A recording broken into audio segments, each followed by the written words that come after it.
Listen, I like Nintendo, but this is outright greedy.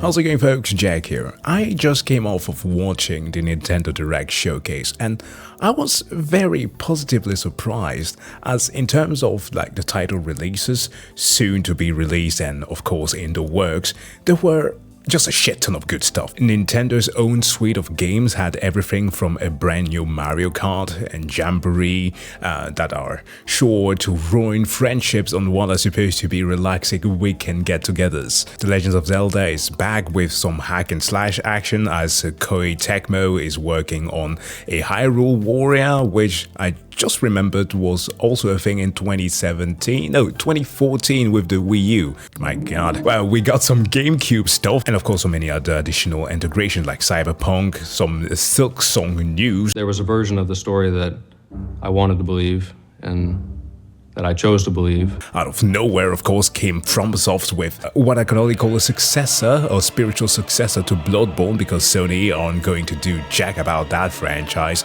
save from, of course, stopping remakes and emulators from being made. They even got a brand new Donkey Kong game, so it is safe to say that we were eating good. But during this very showcase, despite my appreciation for the somewhat honesty of showing in earnest what was going on with the tech, right? They didn't do the typical pre-rendered cuts to a different type of hardware that is working more perfectly. You could see all the frame drops and all that. I was skeptical about the business practices and especially the pricing on this new piece of hardware, for which I, of course, after the showcase went to see on the website.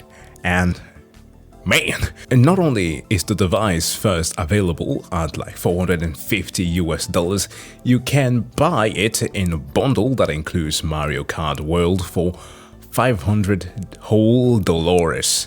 Now, that is a lot of money already for a portable to docking device, but the selling point about this whole bundle thing made me especially laugh, because it is supposed to be a deal and a steal, because the standalone game out of the bundle would be $80. Mamma mia! Oof. Yes, this whole thing had me making Roblox noises. This is currently what is assumed to be the standards for Switch 2 games, and something that will make people switch to a different console like, I don't know, the Steam Deck or something. Because, listen, I like Nintendo, but they can't keep getting away with this. Nintendo has been doing this thing that companies like Apple did for a very long time, of creating like their own ecosystem, with the cartridges just being less than enough gigabyte to have enough storage for your games, to you not being able to have access to other things than just an express micro SD card. It's a bit crazy to me. Like, people are already not thrilled about the idea of the recent shift from to $70 US for games being the standard, and now with titles pushing stuff like physical copies to $90. I'm not kidding, they are proposing physical copies for $90. It just feels like Nintendo is somewhat losing the plot here. Because mind you, being a content creator, I am in a lucky position where I often do get digital keys, where I do not have to worry about certain new titles being released and getting to just experience them without literally having to spend my hard-earned money for them. I do still pay for games, even new titles, but again, I get the opportunity that some others also on the platform do get, so it's a privilege. But the average consumer who wants to buy a game needs to be very wary about what they're going to be spending the money on. I think that this is just too much. Like, don't get me wrong, the joke that I made here with Sony before do also apply with Nintendo, as perhaps the owners of, let's say, the last vestiges of OG creativity in Japan, they are extremely overprotective of their intellectual properties, and it truly shows. From Pokemon to Zelda, you have heard the emulation scandal and the Pal World situation. They are extremely cautious with anything that is so much as resembling their stuff, and it is why they have kept such a great stranglehold on their property. And another way to which they have done that has been through pricing and exclusivity. Nintendo games are good. They truly are. It is so that when you are getting your hand on the Switch, you know what you are getting in. Right, there are games that are packed with a lot of good content that will last you for hundreds, if not for thousands of hours. But even good modern day titles that are just as good as Nintendo ones that are critically acclaimed all worked under the framework of having their value reduce over time. But Nintendo games never do. As soon as you see that logo slapped onto a game, you know to expect high prices. And it's not a good thing, because while the games might be priced equally, they are not made equally. Think of the retail price of something like Breath of the Wild. That thing is still $79.99. This is Nintendo strong-arming the market as they've always done. And it is likely, the unfortunate side effect of this, going to push a lot of companies to follow suit. Making such things as the weird take of Rockstar wanting, at least some at Rockstar wanting to have GTA 6 to be $100 worth, not so unrealistic anymore. And just think about Australians, okay? I know that I'm going on a bit of a tangent here, but this will mean that Australian will have to pay like $110 for Donkey Kong. It is insane. And one thing that ticked me off even more about this is what they were doing with the tutorial game that will come with the Switch. Well, it wouldn't come with the Switch because I did believe that I made a comparison to like Astro Bot when I first saw it. Magnets are inside the system. I thought for a second that they were going to start making their own Astro Bots. SR buttons on the Joy-Con 2 are made of metal. Nintendo Switch 2 Welcome Tour will launch as a paid digital game on the same day as Nintendo Switch 2. As a paid game. But that comparison wouldn't be quite fair because Astrobot was free. It was free for all PS5 console owner, which not only was a great thing, but it was also one hell of a technical marvel of a game. One that gave even such thing as an excellent game like Balatro a run for its indie money. Selling a tutorial.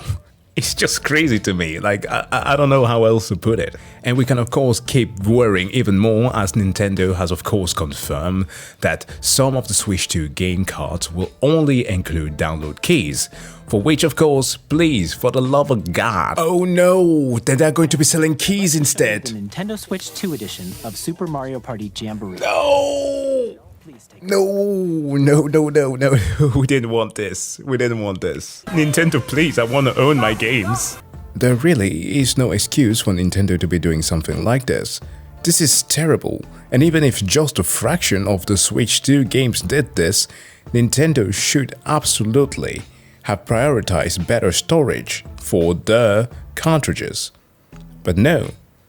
The lack of there actually being content on the cartridges themselves is by design. It is a feature that they themselves are advertising. Listen, when games like Bravely Default, which is only like 11 gigs, can't be on a cartridge, what are you trying to tell me with this? Bad business, Hagrid. We are talking about less functional hardware with shorter half-lives that cost more money than the actual game on other platforms/consoles. Because whatever happens when they just decide to change the eShop like they've done before? This screams of Microsoft post the 360 era with the Xbox One, as they lost the console war to PlayStation for simply not being consumer-friendly, which I will argue they still haven't recovered from, save from the joint ventures with the PC market. Okay, now, to Nintendo's credit, as it is just going to sound as if I'm just some big hater that just hates Nintendo. I'm not, okay? I see a lot of beautiful game experiences that I want me, my friends, people I care about, and just everybody to have access to. That's all. There seemed to be a certain amount of value to some of the additional content that they actually have put into the upgrade. For example, the Kirby and the Mario Jamboree ones are the ones that spring to mind immediately, as there are some valuable content there that makes it worth being a bit more pricey, like a new mission in Kirby, new activities in the party modes of Mario. So those are fine, but such thing as like an Apple, like finding new things in like a QR code to copying constructs, I don't quite know about that, okay? And think of all of those things with the addition of a subscription service that you then need to have to be able to play games online and communicate with your friends. Nintendo, what are you doing? My view of all this is them just simply trying to push us all to do what every other companies and industries have been doing, to spend more money, and they're not even being subtle about it anymore. Like, get a relatively affordable system here that is on par with the requirement for modern games. Make the game experiences variable, as in some games run at 30 FPS, some do run at 120, because you know that they could lock things down at 60 Hz in 1080p. But they won't, because they know that newer, improved versions of the titles that you like are likely to be even more heavy, right, on your storage, in the same way that the previous console was. So you owning like 3 to 4 games are going to be like the top capacity of your card, which will make you spend even more money, for which after you've done that, even owning those 4 games will likely put you at a similar cost to having spent money for a bigger device or bigger game unit, whatever you want to call it. But in all fairness, Nintendo are the champions at optimizing their games, especially when it comes to file sizes, so I will cut them some slack at that point. Now, I am aware, especially on the US side, that the tariffs are currently affecting quite a bit. This has not changed the European prices, but it is largely going to have an effect on all this. And of course, Nintendo has halted the pre-orders until much later. Perhaps they want to wait for a deal with Taiwan or whatever. But the thing is this, a lot of people have then been making use of such charts as the one that I'm going to be putting on screen right now to argue that, oh, given that the console prices and so on and so forth, gaming as a whole has been increasing ever since, let's say, 2005, when games effectively started costing $60, that if you adjust for inflation, then of course the games costing $90 plus would make sense.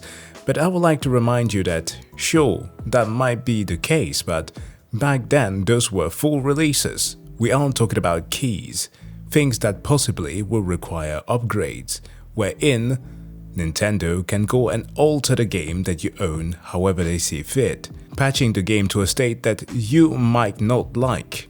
And that's the whole deal about this. Like, I understand it, but it just comes off as some weird excuse. Like, it is seriously insane to me, like, the irony of a company going from winning a lawsuit against something like Universal in the past to them opening their own section at Universal theme parks. It isn't lost on me. Here's the thing.